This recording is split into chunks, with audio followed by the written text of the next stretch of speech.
Les jeunes, ils vont pas regarder les infos, taper un numéro sur le téléphone. Le plus simple pour eux, c'est ils sont devant la console. Les parents s'attendent pas à ce que le mec contacte une asso sur sa console. Non, je pense pas qu'ils regardent tout le temps le 20h, mais c'est sûr que tous les jours, ils essayent de trouver une stratégie pour jouer à la PlayStation.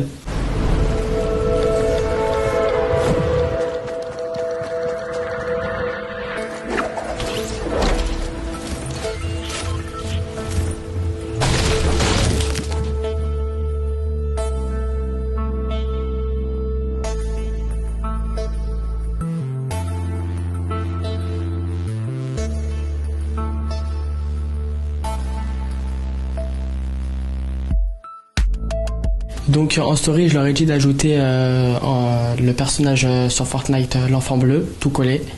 Et ensuite, on pouvait échanger avec le personnage, qui va les relier directement à l'association.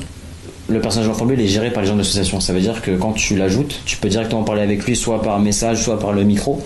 Et du coup, tu peux communiquer en direct avec lui et lui expliquer tes problèmes, tes vrais problèmes. Et après, ils essaient de trouver une solution pour toi, quoi. Voilà, c'est important que ce soit l'association qui rentre dans l'univers de l'enfant, et que ce soit pas l'enfant qui doit faire des démarches, des trucs, parce qu'il sait pas. Du coup, c'est l'asso qui vient direct à l'enfant, avec un contact direct, et ils peuvent régler le problème.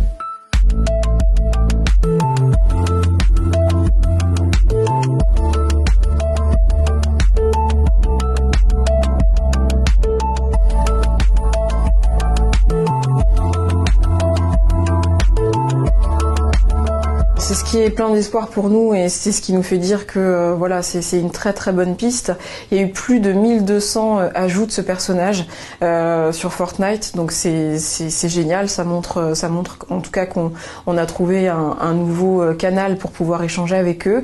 Et sur ces 1200, il y a à peu près 30% de mineurs avec qui on a pu échanger et qui ont pu exprimer des mal-être, je dirais au global, puisqu'il s'agissait effectivement de maltraitance, mais ça pouvait être aussi un mal-être plus général. Et puis après, essayer d'avoir des informations sur où l'enfant se trouve pour tout simplement pouvoir derrière faire le travail qu'on fait d'habitude, c'est-à-dire pouvoir alerter les services sociaux si besoin, pouvoir échanger avec cet enfant pour le rassurer et pour le guider. C'était très important, en fait, on sait que plus de 80% des violences ont lieu au sein de la cellule familiale, donc ça veut dire que là, les enfants très souvent étaient enfermés avec le potentiel agresseur, et donc évidemment il s'agissait de pouvoir leur offrir un espace de parole sans que cet agresseur se rende compte que l'enfant donnait l'alerte. Donc il était extrêmement important du coup que les adultes ne soient pas forcément au courant. C'est pour ça qu'on parle de cette initiative que maintenant, donc c'est-à-dire après,